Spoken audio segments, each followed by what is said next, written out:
Shalom Uvracha, pour notre special woman, spéciale femme.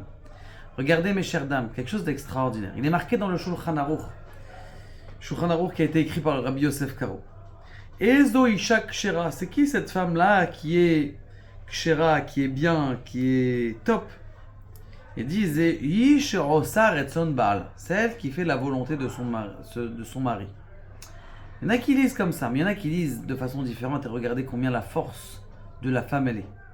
C'est pas qu'elle fait la volonté de son mari, évidemment, tu vas dire que quelqu'un forcément qui fait du bien autour de lui, eh bien c'est quelqu'un qui est cachère, c'est un homme qui est bien. Là non, c'est pas qui veut dire ça.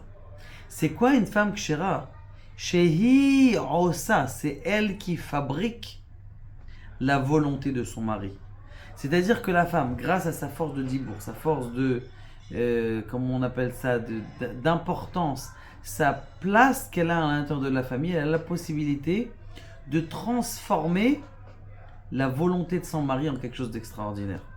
Et regardez cette histoire de Rav Ovadia. Une dame, une fois elle vient chez Rav Ovadia.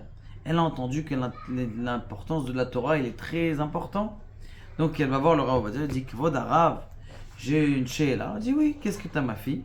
Elle dit, mon mari, il veut pas étudier la Torah, il est très fatigué. C'est vrai que c'est un bon monsieur, il donne sa vie pour comment on appelle ça, la nourriture de la maison, mais il va pas étudier la Torah.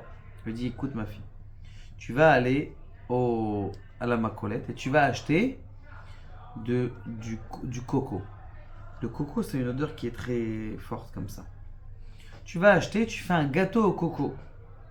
Une fois que tu as fait ce gâteau au coco, tu sais à quelle heure ton mari rentre, tu le cuis au moment où ton mari est en train de rentrer.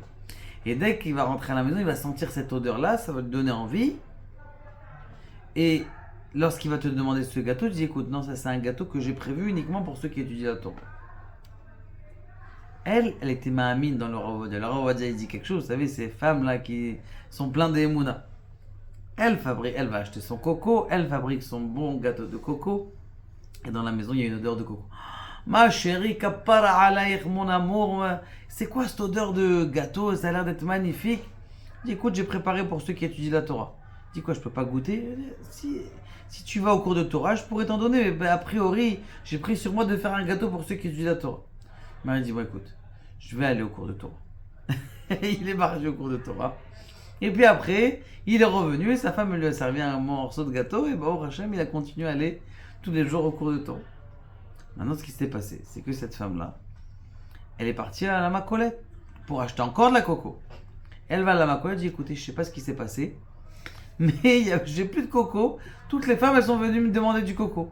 Elle a dit oui, c'est toutes mes copines, je leur ai dit ce conseil de Rav Ovadia. Du coup, dans la Shruna, c'est-à-dire dans le quartier, tout le monde sont venus acheter la coco pour vous dire comment une femme, elle a la possibilité de transformer son mari avec des petites choses. Et d'ailleurs, c'est ce qui est marqué dans le Michelet, à la fin, vous savez, le Pérec 31. Il dit comme ça.